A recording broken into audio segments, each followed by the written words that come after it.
हमको बर्थ दिया, दुनिया दिखा दिया, इस वर्ल्ड में लाके माता पिता सबसे श्रेष्ठ है हमको दुनिया में। आज हम इंसान है तो माता पिता की वजह से, लेकिन हमको शेप में टीचर ला रहा है, वो निगलेक्ट हो गया। उसको मालूम ही नहीं उसका पर्पस क्या है, वो लगा हुआ है दूसरे इसमें उलझ गया। उसके जो पर्पस हैं, एम्स हैं, ये पूरी कंट्री को मैं अकेला, बहुत बहुत बढ़िया बात किया इन्होंने। कावड़े साहब आपने जो बोला कि सोचने का टाइम किसी के पास नहीं, खाली टीचर के पास। आज खाली टीचर शेप में कंट्री को ला सकते हैं। जिन्होंने भी नई एजुकेशन पॉलिसी बनाई है, इसमें जान है, बहुत सोच समझ के तैयार हुई है, बहुत लंबे समय के बाद ये बनी है। और मातृभाषा में, मराठी में जब बच्चे को हम पढ़ाएंगे, अब लोगों को लगता है इसकी किताब कहाँ से आएगी, इसको डिस्करेज कर रहा है, क्योंकि मानसिकता हमारी गुलामी की अभी पूरी गई नहीं है। हमारी मानसिकता तो है ही, लैंग्वेज हमारे पे डोमिनेट कर रही, बहुत सी चीजें डोमिनेट कर रही, कल्चर हमारी, गुड मॉर्निंग गुड इवनिंग, बहुत सी चीजें डोमिनेट करती है। बर्थडे के अंदर हमारे जो गाने रहते हैं, वो मोमबत्तियां जलाने का, हमारा वो इंग्लिश का कल्चर तो हमारे ऊपर पूरा आ ही गया है ना। अब उस में से बाहर निकलना, इंडियन लैंग्वेजेस में बच्चा जो है, आप ये देखो, बहुत होशियार बच्चा है, वो अंग्रेजी नहीं बोल पाता, समझ लेता है, लिख नहीं पाता, बोल नहीं पाता, बहुत कम लोग हैं। और मातृभाषा में बहुत जल्दी पिकअप करता है। आज यूपीएससी में मदर टंग में एग्जामिनेशन होने के बाद देखो कितना बच्चा टॉप कर रहा है। जरूरी नहीं है कि वो बच्चा अच्छी अंग्रेजी बोल रहा है तो होशियार होगा, मातृभाषा में बोलने वाला उससे ज्यादा विद्वान हो सकता है।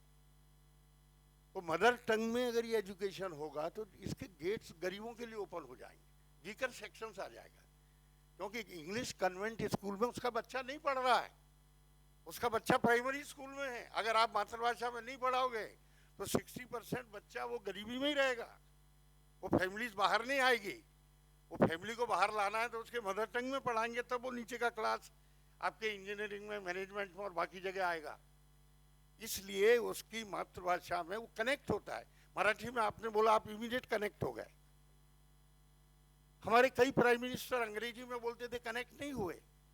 80 करोड़ आदमी हिंदुस्तान में हिंदी बोलते हैं, हिंदी बोलने वाला आदमी इमीडिएट कनेक्ट होता है, 80 करोड़ लोगों से कनेक्ट हो जाता है। और जिसको हिंदी बोलना नहीं आता, वो कितना भी अच्छा काम करे, कनेक्ट ही नहीं हो पाता। हिंदुस्तान में लैंग्वेज से आदमी कनेक्ट होता है। तो उसको अगर मातृभाषा में एजुकेशन देंगे और लोग लीड लेंगे, अभी लोग रजिस्टर कर रहे हैं, ये बना दिया पॉलिसी, लेकिन इसका तमिलनाडु में रजिस्ट्रेंस हो रहा है, इसका साउथ में हो रहा है। अरे साहब, ये कहाँ से मातृभाषा लिया? अरे भाई, तू तमिल में पढ़ा तेरे बच्चों को, मत हिंदी में पढ़ा। तमिल में जो बच्चा पढ़ेगा, तेलुगु में पढ़ेगा, वो बच्चा ज्यादा जल्दी ये होगा। और जब तक खुद की भाषा में, क्योंकि आपका प्राउड, अगर आपको पेट्रोटिज्म चाहिए, राष्ट्रभक्ति चाहिए, राष्ट्र प्रेम चाहिए, तो भाषा से ही निर्माण होगा। फ्रांस में कैसे उसकी भाषा का गौरव है, जर्मन आदमी, जर्मन प्राइम मिनिस्टर यूएनओ के अंदर अपनी भाषा में बोलते हैं। रूस का प्राइम जो पुतिन है, रूसी भाषा में बोलेगा, आपको समझे नहीं समझे, उसको अंग्रेजी आती है, पर अमेरिकन प्रेसिडेंट बैठेगा तो रूसी में बोलेगा, ट्रांसलेटर उसको समझाएगा, वो उसकी भाषा में बोलेगा ही नहीं। क्योंकि ये नेशनल स्वाभिमान से जुड़ी हुई चीज है, राष्ट्रीय स्वाभिमान से जुड़ी। अंग्रेजी आती बनाओ, अंग्रेजी में नहीं बात करेंगे। नरेंद्र मोदी अगर हिंदी बोलता है, या अटल बिहारी वाजपेयी हिंदी बोलते थे, या दूसरा कोई प्रधानमंत्री जब हिंदी में बात करता है, तो वो नेशनल प्राइड को, नेशनल इसको वो ऊपर लेके जाता है। तो भाषा के अंदर तो एजुकेशन लानी पड़ेगी। कितना भी रेजिस्टेंस हमारे लोगों का रहे, किताब कहाँ से आएगी, साहब इसका शब्द कहाँ है, रेलवे का ट्रांसलेशन क्या है, और स्टेशन का क्या है। आप स्टेशन बोलो, उसको रेलवे ही बोलो, आप उसके कितने भी एक्सक्यूजेज ढूंढो, लेकिन उसका जो है, आप इंग्लिश वर्ड उतना रख लो अगर आपको नहीं उसका वर्ड मिल रहा है। पर वो मातृभाषा में जो शिक्षा मिलेगी, मदर टंग में, तभी वो बच्चा बहुत हाईएस्ट इस पे जाएगा। और नेशन का तब पर्पस जो है, जो टैलेंट तैयार करने का, उस मुझे लगता है सक्सेस होगा। हमारी मेन जो थ्रस्ट मुझे जो दिखती है इस पूरे नेशनल पॉलिसी में, वो एक अच्छे इंसान बनाना है, अच्छा टीचर बनाना है, जिसकी सोसाइटी से कमिटमेंट हो, नेशन से कमिटमेंट हो। कई आप देखो डॉक्टर्स को, लीडिंग डॉक्टर्स हैं, उनमें डोमेस्टिक वायलेंस बहुत ज़्यादा है डॉक्टर्स में, सुसाइड्स केसेस बहुत ज़्यादा है, डाइवोर्स केसेस बहुत ज़्यादा है। पढ़े लिखे लोग वो अच्छे इंसान हैं ऐसा सोचना गलत होता है। जुडिशरी में बड़ी बड़ी जगह पर लोग बैठे हैं, उनके अगर फैमिली लाइफ देखेंगे, ये देखेंगे तो आपको लगेगा कि भाई क्या है, पढ़ने लिखने से नहीं आता। अच्छा इंसान बनाने के लिए ये उसको टेक्निकल एजुकेशन के साथ जब उसको मॉरल वैल्यूज बताएंगे, नहीं तो इंजीनियर बन गया और करप्ट है और उसने पैसे खा लिया और डैम गलत बना दिया तो वो इंजीनियर का वो अर्थ का नर्थ का डालेगा। डॉक्टर अगर जैसे इन्होंने बताया कि वो अगर कहीं के कहीं लगा रहा है, डॉक्टर अगर कमिटमेंट से नहीं है तो उसके जो हॉस्पिटलों के जो किस्से हम लोग सुनते हैं वो बहुत खतरनाक है। तो इन सब में जब तक अब वो कोरोना के टाइम देखा क्या लूट हुई देश में, कोई सोच सकता है? हॉस्पिटलों ने किसी ने 10 लाख ले लिया, किसी ने 8 लाख ले लिया, और लोग बाहर खड़े हैं, उसको जानबूझ के जो जिन इंजेक्शन की गरज नहीं है, मेडिकल लॉबी वो बाद में बोलती है इंजेक्शन की जरूरत नहीं, और उस वक्त बोल दिया जरूरत है। लोग बेचारे रिश्तेदार के लिए लाखों रुपए के ब्लैक में जा जाके अपने गहने बेच बेच के लाके इंजेक्शन लगा रहे, और अब बोलते दवाइयों की जरूरत ही नहीं थी, उसकी अभी आपके ऊपर इफेक्ट हो रही है, हार्ट के ऊपर और दूसरे इस पे। तो डॉक्टर्स का अगर पेशे में अगर कमिटमेंट नहीं है, इंजीनियर की कमिटमेंट नहीं है, हमारी ये सब यूजलेस है। हमने देखा है अभी कोरोना में क्या हालत किया लोगों की। बड़े बड़े करोड़पति लोग गाड़ी के अंदर में पैसा उनका रह गया घर में, साले मर रहे हैं, उनको ऑक्सीजन नहीं मिल रही, गाड़ी के अंदर उनकी जान जा रही है, तब उनको समझ में आया पैसे से कुछ नहीं होता। और जहाँ कमिटेड स्टाफ था मेडिकल का, उन्होंने बहुत लोगों को बचाया, कई नर्सेज ने बहुत काम किया है, देश में लोगों ने बहुत अच्छी सर्विस भी दिया है। तो अच्छे इंजीनियर्स बने, अच्छे स्टूडेंट्स बने। जैसा आपने बोला कि उसकी प्लेसमेंट छोड़ दो, वो मेरे को टीसीएस में जाना है और मेरे को इन्फोसिस में जाना है, और भैया मेरे को पैकेज कितनी मिल रही है, और मेरी लाइफ का टारगेट खाली पैकेज है और कुछ भी नहीं है।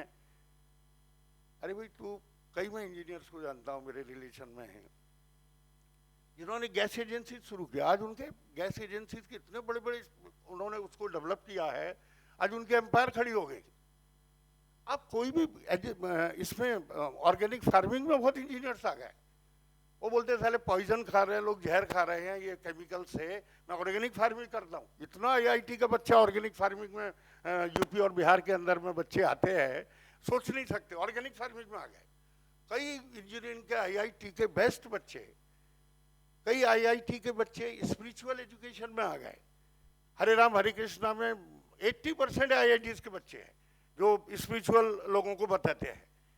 तो अलग अलग क्षेत्र में जो टैलेंट है, इसको कमिटमेंट रहेगी। अगर वो खाली मेरी पे क्या हो गई, मेरे को तनख्वाह क्या मिल रही है, और मेरा बढ़ क्या गया, और मेरा ये क्या हो रहा है, ये जरूरी है आपको लाइफ के लिए, वो भी जरूरी है, पर इसके साथ साथ जो बच्चे हम जो तैयार कर रहे हैं, जो हमारी रिस्पॉन्सिबिलिटी है, नोबल प्रोफेशन है ना, हमारी कहीं ट्रांसफर हो रही है, हमारा डिग्निफाइड पीरियड है, हम दिन में आते हैं 10 बजे, 4-5 बजे अपना जाते हैं, ना कहीं ट्रांसफर है, ना कोई यहाँ पर यहाँ का एटमॉस्फेयर एजुकेशन का अलग होता है। आप अच्छे माहौल में काम कर रहे हैं, यही कॉर्पोरेट में काम करना है या कोई प्राइवेट व्यापारी के यहाँ काम करना, कॉलेज में काम कर रहे हैं, जमीन आसमान का फ़र्क है आपके एटमॉस्फेयर में, आपकी लिबर्टी में, आपके काम करने में। और जब यंग बच्चों को आप कुछ दे रहे हो तो आपको अंदर से सेटिस्फेक्शन होती है। मैं जब लंदन में या इसमें न्यूयॉर्क में और जब कहीं बाहर देशों में जाता हूँ, और मेरे को जब 2 बच्चे एयरपोर्ट पे पैर छूते हैं कि बाबूजी मैं आपके कॉलेज से पढ़ के आया, मेरे को अच्छा पैकेज मिल रहा है, तो उसको सोच नहीं सकते अपना क्या उसकी आपको जो उससे सेटिस्फेक्शन मिलता है और जो उसका आनंद आता है लाइफ में। आपको अगर कोई बच्चा मिल जाए कि आप जेएल कॉलेज का हूँ मैं, ये यहाँ पहुँच गया, तो आपको लगता है कि मेरे जीवन भर की कमाई मुझे मिल गई। लाइफ में है क्या, जन्म मृत्यु हमारी अटल है, हमारी लाइफ के डेज नंबर्ड हैं, गिने हुए दिन हैं, और इसमें हमारे हाथ से कुछ बच्चे तैयार हो जाए, कुछ अच्छे नेशन की हम आगे की जनरेशन तैयार करें, तो हमें भी सेटिस्फेक्शन होता है कि हम कुछ सोसाइटी के लिए कंट्रीब्यूट कर रहे हैं। और आपको अपॉर्चुनिटी है, आपसे बड़ी अपॉर्चुनिटी किसी को नहीं। और नेशनल एजुकेशन पॉलिसी में इकोनॉमिक फैक्टर के साथ साथ सोसाइटी की कमिटमेंट, नेशन की कमिटमेंट, एक आप में पेट्रियोटिज्म की फीलिंग जो है, राष्ट्रभक्ति जिस आदमी में नहीं है, आप कितना भी तैयार कर लो, उसमें नेशन की फीलिंग नहीं है, वो कोई काम का नहीं है। उसमें अगर हिंदुस्तान के भारत की फीलिंग है तो ही वो आदमी काम का, नहीं तो देखा हमने। अभी हम तो डरते हैं, वो बाईटेक का कोर्स हम चलाते हैं, कितनी स्क्रूटिनी करते हैं हम एडमिशन देने के लिए, क्योंकि हमने देखा बेंगलोर के बायोटेक के बच्चे वो टेररिस्टों कुछ हिडन टेररिस्ट आ जाते हैं ऐसे कोर्सेज में, और वो जाके कल साले एक्टिविटीज करते हैं। तो आपको बहुत अलर्ट रहना पड़ता है आज के ज़माने में ये सब चीज़ें करते हुए, कि भाई कोई गलत एलिमेंट नहीं आ जाए उसमें, आज स्टूडेंट बन के और वो सीख के जाए। और वो आज तो बायो का पूरा वार चल रहा है पूरे वर्ल्ड में, और कई बच्चे बेंगलोर से वहाँ के IITs के बच्चे टेररिस्ट एक्टिविटीज़ में पाए गए, कई टीचर्स पाए गए। तो आज के ज़माने में राष्ट्रभक्ति, आपका एटमॉस्फेयर, आपकी ये सब चीज़ें ये लाइफ में आपको काउंट होती है। और मुझे लगता है कि नेशनल एजुकेशन पॉलिसी जो तैयार हुई है और ऑटोनॉमी लेने के बाद तो आपकी जवाबदारी बहुत बढ़ गई शनि जी। पहले क्या बोलते थे साहब, वो 4th ईयर तक वो हमारा यूनिवर्सिटी का 8 सेमेस्टर का शेड्यूल है साहब, उसको हम कब एंटरप्रेन्योरशिप, उसका स्किल डेवलपमेंट की ट्रेनिंग कहाँ से दे, हमारा तो आखिरी तक शेड्यूल है। और वो बच्चे को 8वें सेमेस्टर में जिनके पास ऑटोनॉमी है और 8th सेमेस्टर में उसको खाली इंटरव्यू के लिए या प्लेसमेंट के लिए अपन ने तैयार किया, या उसको उसकी स्किल डेवलप किया, उसकी कम्युनिकेशन डेवलप किया, तो उसको बाहर वो खड़ा हो जाएगा एम्प्लॉयबल करने के लिए। तो ऑटोनॉमी में आपको बहुत सी बातों का स्कोप मिलता है। आप सिलेबस बनाए, आप उसको तैयार करें, आप उसमें ये जो स्टार्टअप वाला जो खेल है ये मामूली नहीं है। पहले हम लोगों को भी लगता था कि कुछ तो पॉलिटिकल स्लोगन है, लेकिन आज उसके जो रिजल्ट्स आ रहे हैं, स्टार्टअप वाली जो स्कीम है, आज उसके जो रिजल्ट्स हैं, अब वो एंटरप्रेन्योर बन सकता है बच्चा। % उसको इधर उधर से लाना, और 75% उसको गवर्नमेंट और बैंक दे रही है, और 25% में भी बहुत फॉर्मूले हैं। तो वो खुद अगर बड़ा कोई छोटे मोटे काम लोग शुरू कर करके, अभी टीवी पे आता है अपन देखते हैं कितने लोगों ने काम शुरू कर दिया है। तो आपकी ऑटोनॉमी के बाद जवाबदारी बहुत बढ़ गई। अब आप किसी को, यूनिवर्सिटी को ब्लेम नहीं कर सकते, एग्जामिनेशन डिले हो गए, अमुक हो गया, टमुक हो गया, अभी वो सिलेबस ऐसा हो गया। अब आप सिलेबस फ्रेम करो और आप रिजल्ट्स दो। कल आपको अगर प्राइवेट यूनिवर्सिटी में आगे जाना है, आपको कल यूनिवर्सिटी, ऑटोनोमस यूनिवर्सिटी में जाना है, तो ये आपको स्कोप है, इसमें आप पेपर